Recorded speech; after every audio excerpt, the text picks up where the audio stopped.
사이버 레카가 무서운 것이 아니라 사이비 레카가 더 무서운 것입니다. 관상기도가 한국에 들어왔었습니다.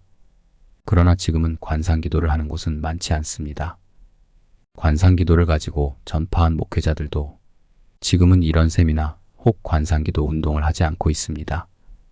왜 그럴까요? 관상기도는 인간과 하나님의 신일 합의를 추구하는 뉴에이지와 비슷하기 때문입니다.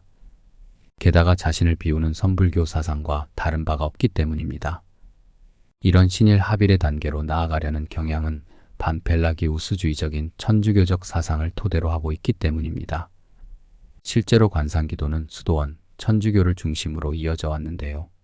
한국 교회에서도 관상기도가 유행했었고요. 그로 말미암아 많은 그리스도인들이 여러 면에서 신비적 체험도 했다고 하지만 영적 혼란을 경험하게 되었습니다. 현대적 관상기도 운동을 일으킨 사람 중 한 명은 토마스 키팅인데요. 키팅은 관상기도가 아주 대단하고 하면서 이렇게 말했습니다. 말로 하는 기도는 깊이 있는 기도가 아니다. 관상기도를 말한 토마스 머튼도 이렇게 말했습니다. 우연적인 실체들 안에서 모든 실체의 근거이며 참된 실체이신 하나님을 보는 것이다. 그래서 관상기도를 주장하는 사람들은 대개 언어나 심지어 마음속의 침상들도 사용하지 않으려고 합니다. 그저 마음을 비우고 하나님을 지향하는 기도라는 말을 합니다. 20세가 개신교인들 중에서 관상기도를 널리 보급하는데 앞장선 사람들이 있습니다. 이들은 퀘이커 전통 속에 있는 리처드 포스터, 리전트 칼리지 유진 피터슨이었습니다. 우리나라에서는 한신대학교 권명수 교수님, 장신대학교 유해룡 교수, 감신대학교 이정배 교수님이 있었고요. 목회자들로는 다일 공동체의 최일도 목사님, 지구촌 교회 이동원 목사님 등이 대표적이었습니다. 관상기도의 문제점은 무엇인가요? 첫째, 관상기도는 전통적 천주교의 가르침과 달리 뉴에이지적인 영성과 상당히 비슷합니다. 관상기도를 자세히 조사해보면 결국 뉴에이지적인 명상과 별반 다르지 않다고 하는 것입니다. 사실 관상기도는 천주교 전통과 연관된 것도 아니고 더 나아가 기독교적인 것도 아니라고 비판받기도 합니다. 이는 결국 자기 최면이라고 강하게 비판받고 있습니다. 자신을 비우는 명상을 통해 하나님이 하나가 되는 것은 뉴에이지 사상과 다를 바가 없습니다. 둘째, 선불교와도 다른 바가 없습니다. 관상기도는 결국 아무 생각이 없는 상태를 지향하는 것입니다. 심지어 의식 너머의 상태에 이르고 어느 곳에 머무르는 것을 지향합니다. 이와 같은 소위 관상의 상태가 불교에서 말하는 무념무상의 상태와 별반 다르지 않습니다. 관상기도를 하고 가르치는 상당수의 지도자들이 동양 종교들의 수행법들을 적극적으로 수용하는 것은 결국 같은 것을 지향하는 부분이 있다는 것입니다.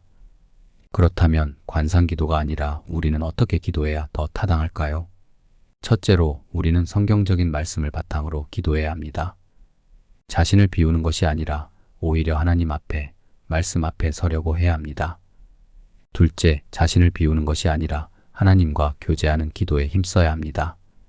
침묵이 아니라 자신의 죄를 쏟아내고 하나님 앞에 읊조리며 주님과 교제하려고 해야 합니다. 삼위일체 하나님과 함께 교제하는 진정한 기도를 추구해야 합니다. 셋째로 너무 신비주의적으로 나아가지 않아야 합니다. 관상기도는 인간의 노력과 하나님의 도움이 합하여 정화, 주입, 합일의 단계로 나아가려는 반펠라기우스주의적인 천주교적 사상을 토대로 하고 있습니다.